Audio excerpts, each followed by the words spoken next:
તો hi friends, કેમ છો? મજામાં? આવી ગયો તમારા પ્રિય મિત્ર પ્રિયા ટેલર. સ્વાગત છે આપણી ચેનલ પ્રિયા ટેલરમાં.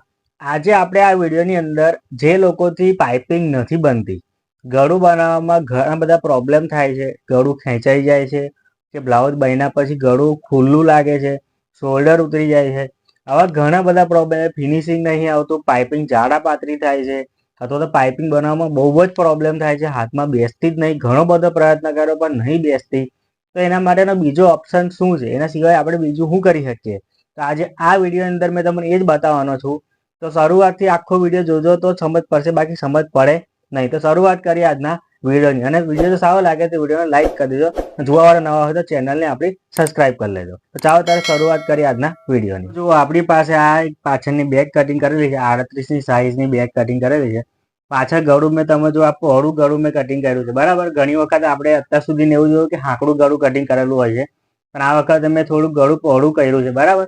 આ રીતના ગળું પહોળું છે. કેટલું પહોળું છે મેં તમને બતાવી દઉં. જો આ 3.5 ઇંચનું ગળું પહોળું કરેલું છે, બરાબર. હવે આ 3.5 ઇંચના ગળા પહોળાની અંદર આપણે પાઇપિંગ કરતા ફાવે નહીં, બરાબર. પાઇપિંગ કરીશું તો ગળું ખેંચાઈ જશે કે એવું કે ઘણા બધા પ્રોબ્લેમ આપણને થાય જ છે. હવે આપણે એના સિવાય બીજું શું કરવાનું છે? તો જો આપણી પાસે આ એક પટ્ટી કાપેલી છે, ઉરપ પટ્ટી કાપેલી છે, આમ ખેંચાય છે, તમે જોઈ શકો છો. એવી કેટલા ઇંચની કાપેલી છે એ બી આપણે જોઈ લઈએ. મેં બતાવી દઉં તમને. જો આ 1 ઇંચની પટ્ટી આપણે કટિંગ કરેલી છે એક્ઝેક્ટ. હવે આપણે આ પટ્ટીને સૌથી પહેલા બે પટ્ટીઓને આપણે જોઈન કરી દઈએ કે થોડુંક લાંબુ થઈ જાય, બરાબર. એટલા માટે પટ્ટી લાંબી થઈ જાય એટલા માટે આપણે આને લાંબી કરી દીધી. હવે આપણે આને જેટલું વધારાનું આ છે તે કાપી નાખીશું, થોડું ઘણું દબાણ તરીકે રાખીશું.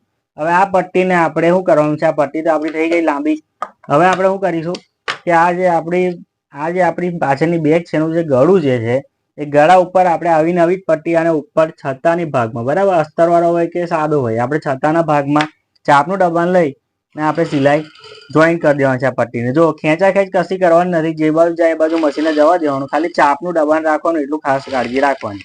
એમાં વધઘટ કરતા નહીં, એનું ખાસ ધ્યાન આપજો, બરાબર. પટ્ટીને નહીં ખેંચવાની, એ નહીં ગળાને ખેંચવાનું. જો ગળું છે ને હંમેશા જે રીતના ગળું છે ને એ જ રીતના આપણે મશીનને ફેરવવાનું છે. આવી રીતના કરતા જવાનું. બિલકુલ ખેંચા ખેંચ કરશો નહીં, કોઈ પણ જાતનું ખર્ચું ખેંચવાનું નથી. આવી રીતના એક સરખું ચાપનું દબાણ આપણે, એટલે આ મશીનના બૂટ જેટલું આપણે દબાણ લેવાનું છે.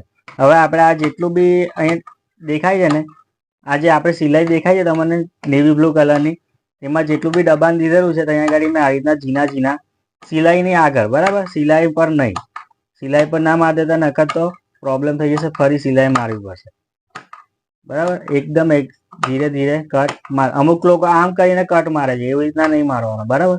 એનું ખાસ કાળજી રાખજો, કારણ કે જો કપાઈ બપાઈ ગયું ને કોઈ દિવસ તો લેવાના દીવા થઈ જશે, બરાબર. હવે આ થઈ ગયું. હવે આપણે શું કરીશું કે આ જે ભાગ છે ને ત્યાં આપણે આવી રીતના નખ મારી દઈશું. નખ જો કદાચ ના હોય તો ઇસ્ત્રી વિસ્ત્રી હોય તો ઇસ્ત્રી માર દો તો બહુ સારું, બરાબર. આવી રીતના દરેક જગ્યા ઉપર, આખા ગળા ઉપર આવી રીતના નખ મારી દઈશું, બરાબર.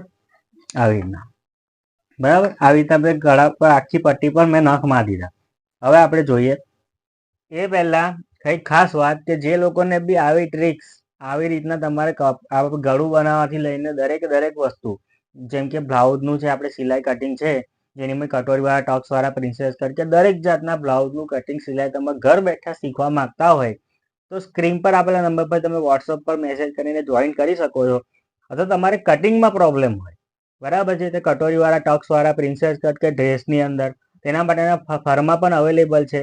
તો સ્ક્રીન પર આપેલા નંબર પરથી વોટ્સઅપ પર મેસેજ કરીને ફર્મા તમે ઘેર બેઠા કેશ ઓન ડિલિવરીમાં મંગાવી શકો છો. અત્યારે ખાસ ઓફર ચાલી રહી છે, તો ઓફરનો લાભ લઈ શકો છો. વોટ્સઅપ પર મેસેજ કરીને દરેક જાતની માહિતી મેળવી શકો છો. હવે આપણે જોઈએ આગળ.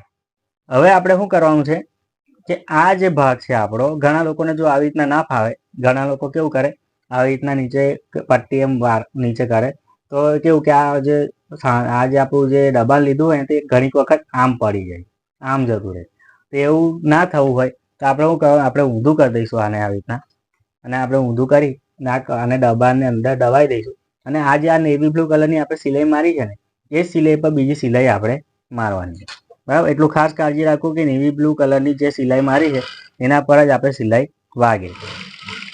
આ મેં તમને એટલા માટે ઉપરથી બતાવું છું કે ઘણા લોકો શું કરે છે કે પેલું કાપડ જે હોય છે ને તે આવી વારવાની મેં નીચે ખબર નહીં પડતી સર અમને તો શું કરીશું હવે, અમને નહીં ફાવતું એવી રીતના. તો આ રીતના તમે ઉપર જ વારી શકો છો આવી રીતના. પણ એટલું કે જે આપણે નેવી બ્લુ કલરની સિલાઈ મારી છે એ સિલાઈ પર જ આપણે સિલાઈ આવી જોઈએ, કે પછી આગળ પાછળ સહેજે ના થવી જોઈએ, સહેજ પણ આગળ પાછળ ના થવી જોઈએ.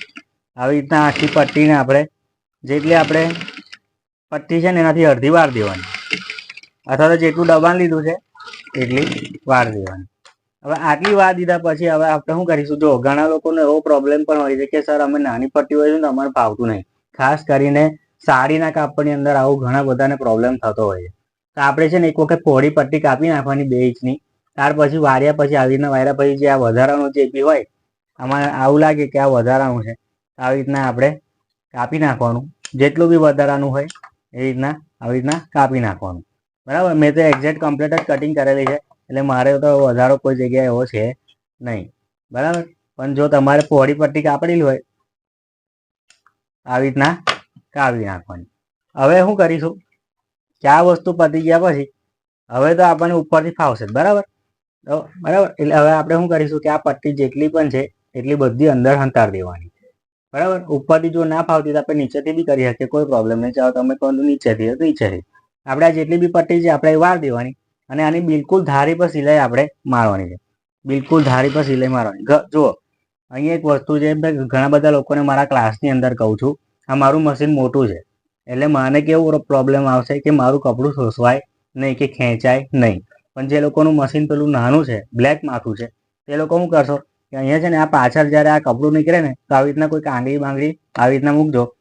થોડાક અંતરે આવું ક્રીસો પડી જાય પછી છોડ દેવાનું, પછી ક્રીસો પડી જાય પાછું છોડ દેવાનું. આવું કરજો તો પેલું કેવું કે તમારા ગળાને ખેંચાય નહીં. આવી રીતના ખાલી આંગળી મૂકતા જજો આવી રીતના. આ મારા મશીનમાં કોઈ જરૂર નહીં, પણ તમારા મશીનમાં જો આવું મશીન ના હોય તો એવું પ્રોબ્લેમ હોય તો આવી રીતના હાથ મૂકતા જવાનું, પાછળ આંગળી રાખવાની. બરાબર, અને આખા જેટલા બી રાઉન્ડ આવે, ગળું આવે, જઈ બી ગળું જ્યાં સુધી પૂરું ના થાય ત્યાં સુધી આપણે આવી રીતના આંગળી પર પાછળ મૂકતા જવાનું. જો ઘણા બધા લોકોનો આવો પ્રશ્ન મને ઇન્સ્ટાગ્રામ પર મને પૂછ્યો છે એટલા માટે મેં તમને કીધું. બરાબર, આવી રીતના આંગળી મૂકતા જવાનું. એક બીજું પણ તમને કહી દઉં કે જ્યારે આપણે ડ્રેસના કટ વાળતા હોય ને ત્યારે પણ સાઈડનો જ્યારે કટ નીચે વાળતા હોય, જેને ફરક પણ કહે છે, કટ પણ કહે છે, એ વસ્તુ જ્યારે વાળતા હોય ત્યારે પણ અહીંયા આગળ એમ પાછળ આંગળી રાખવાની. બરાબર, આ રીતના આપણે આખા ગળામાં પાછળ આંગળી રાખવાની. આ મારું મશીન મોટું છે એટલે મારે કંઈ પ્રોબ્લેમ નહીં, પણ તમારું જો નાનું હોય તો તમારે કરી દેવાનું. પછી આપણે ઇસ્ત્રી મારી દેવાની વ્યવસ્થિત રીતના. હવે તમે જોઈ લો કે આપણું ગળું કેવું બન્યું છે, જોઈ લો એકદમ કમ્પ્લીટ ગળું છે, નો પ્રોબ્લેમ. કોઈ પણ જાતનું કોઈ પણ જગ્યાએ આ મેં અલગ પટ્ટી એટલા માટે વાપરી કે તમને ખબર પડે, અલગ દોરો મેં એટલા માટે વાપર્યો કે તમને ખબર પડે. બરાબર, પછી તમે એવું ના કરતા. બરાબર, એટલે આ જુઓ તમે મારી સિલાઈ પણ એક સરખી બધે આવી છે, કોઈ જગ્યાએ વાંકી ચૂકી નહીં. પટ્ટી મેં તમને વારીને બતાવી, પાછળ ફિનિશિંગ પણ જોઈ લો કેવું કમ્પ્લીટ છે. અને આપણું ગળું પણ એકદમ કમ્પ્લીટ છે, કોઈ જગ્યાએ ઊંચકાઈ નહીં જતું, કોઈ જગ્યાએ ખેંચાઈ ગયું નથી. બરાબર છે, આ હતું આપણે ગળું કેવી રીતના બનાવો. એટલે પાઇપિંગ જે લોકો ના આવડતી હોય તો તમે આ રીતના તમે કરી શકો છો. આમાં કેવું છે, ફિનિશિંગ પણ એકદમ જોરદાર આવી જશે, ગળું બી તમારું વ્યવસ્થિત થઈ જશે, શોલ્ડર પર નહીં ઉતરે ને ફિટિંગમાં બી કમ્પ્લીટ આવશે. આ રીતે તમે ગળું બનાવવામાં તમને પ્રોબ્લેમ થતો હોય તો તમે આ રીતના એક બીજી રીત જે તમને બતાવી મેં આજે તે રીતના તમે કરી શકો છો. વિડીયો જો સારો લાગ્યો હોય તો વિડીયોને લાઈક કરી દેજો. જોવાવાળા નવા હોય તો આપણી ચેનલને સબસ્ક્રાઇબ કરી લેજો. તો આજના માટે આટલું જ. ફરી મળીશું બીજા વિડીયોમાં. ચાલો તારે બાય.